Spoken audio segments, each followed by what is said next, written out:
So what has it cost you being the first at so many things? And the reason I ask that question is that we still have a lot of young women who are trying to, quote, break the glass ceiling, so it's called. But sometimes it's just trying to get to the next rung on the ladder. What advice would you give them? Well, I'm going to start with your first part of that question was, what does it cost me? I'm going to say it hasn't cost me anything. It's been nothing but a blessing.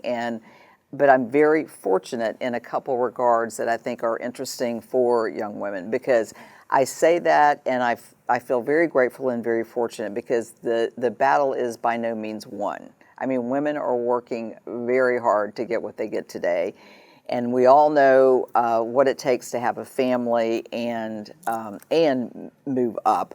But my fortune, and I always tell women this, no matter, man, woman, whomever your partner's going to be, pick someone who really cares about you and understands what you want to do. Pick very carefully, because if you get the wrong partner, it's really hard to get things done. I also had the great good fortune of my husband's parents living in the Atlanta area.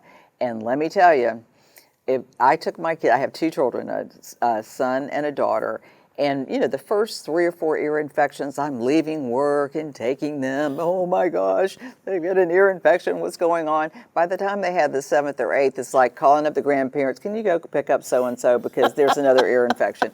So they really helped us out. The pediatricians knew them as well as they knew my husband and I. So you've got to ask for help, but don't ever think I hate that phrase, you can't have it all. Because I believe that you can, and whatever that means to you.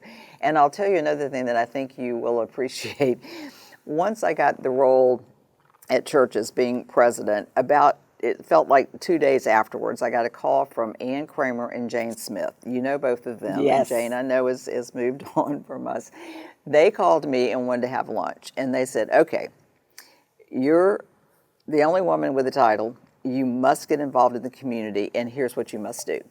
So at about the same time, I had the family already, added the presidency of Churches, and then I got the demand from Ann and Jane, this is what you do in Atlanta, Georgia. And I am forever grateful to them, because they opened everything up for me, and I stepped in and said, yeah, this is a civic rent you pay in Atlanta if you're going to have the privilege of running a company.